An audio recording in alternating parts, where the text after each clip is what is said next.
D'où vient le Père Noël?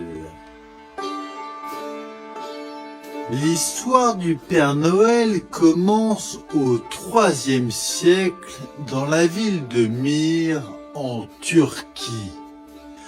À l'époque, il ne s'appelle pas encore Père Noël, mais Nicolas, et ses parents lui laissent un gros héritage.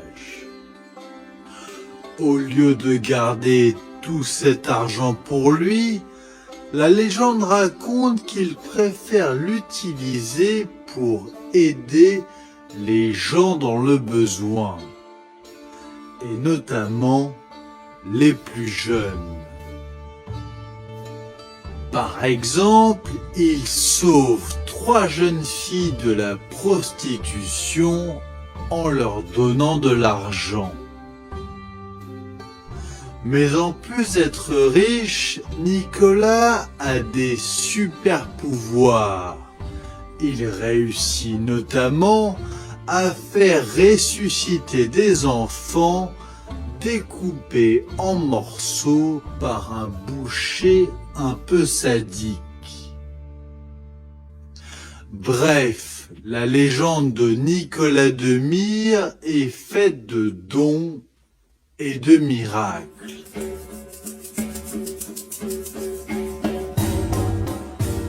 Après sa mort, le 6 décembre 343, il devient rapidement le protecteur des enfants. Il devient Saint Nicolas. Ho, ho, ho, ho! Au fil des siècles, le mythe de Saint Nicolas se répand. En Europe centrale et du Nord notamment, il vient s'ajouter aux autres folklores festifs qui animent la triste période hivernale. Saint Nicolas porte alors un élégant costume d'évêque et tous les 6 décembre, date de sa mort, il s'en va faire la tournée des chaumières pour distribuer des cadeaux aux enfants.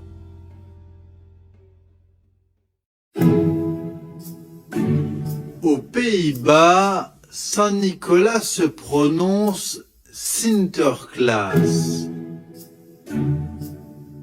Et lorsque les Néerlandais traversent l'Atlantique au XVIIe siècle pour conquérir l'Amérique, ils l'emmènent avec eux. Là-bas, les Néerlandais tombent sur les Anglais et Sinterklaas devient Santa Claus. Mais ce n'est pas tout. Les colons d'Amérique prennent une décision cruciale. Ils associent la fête des enfants de Saint-Nicolas à celle du petit Jésus.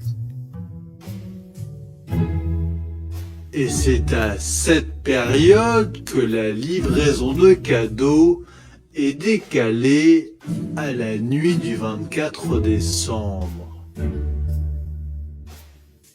Toujours est-il qu'à ce stade, Santa Claus reste encore habillé comme un évêque. Et il faut attendre le 19e siècle pour qu'il enfile enfin son costume rouge et son bonnet à pompons.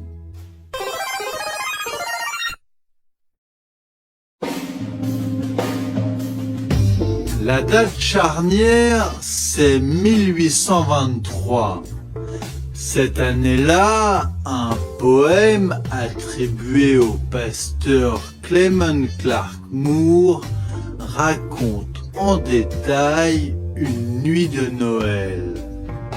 Saint Nicolas ressemble alors à un vieil homme à barbe, un peu gros, qui se promène sur un traîneau tiré par des rennes. Et il descend par la cheminée pour fourrer ses cadeaux dans des chaussettes.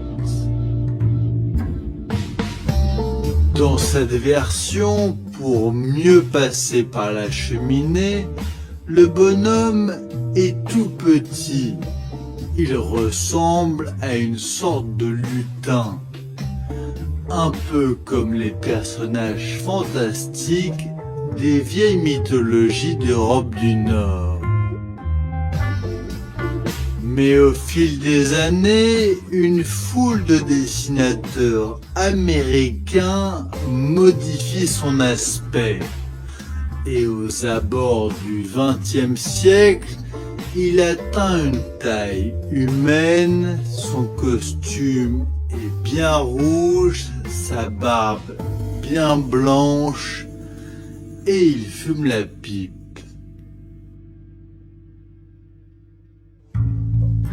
Contrairement à une vieille légende urbaine, ce n'est donc pas du tout Coca-Cola qui a imaginé le costume rouge et blanc du Père Noël. La marque américaine s'est simplement approprié le personnage pour mieux vendre sa boisson rafraîchissante au milieu de l'hiver.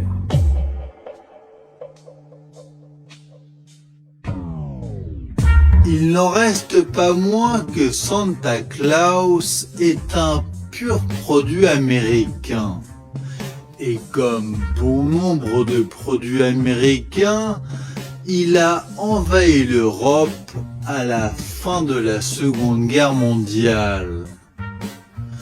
Au beau milieu d'un continent en pleine reconstruction et en plein plan Marshall, sa figure chaleureuse remplace rapidement les autres rites de Noël. Mais l'arrivée de ce Père Noël à l'américaine ne plaît pas à tout le monde. L'Église, par exemple, n'est pas forcément fan de ce gros bonhomme païen. Il n'empêche, le personnage s'installe dans la culture populaire à grand renfort de films et de chansons.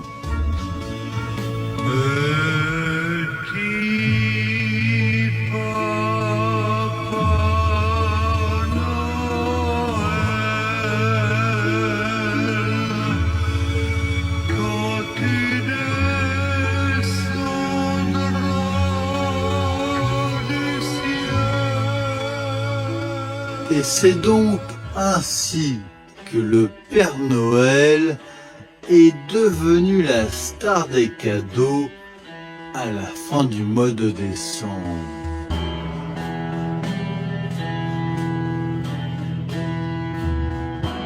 Il subsiste tout de même une grande interrogation. Où habite le Père Noël? Mais ça, c'est une autre histoire.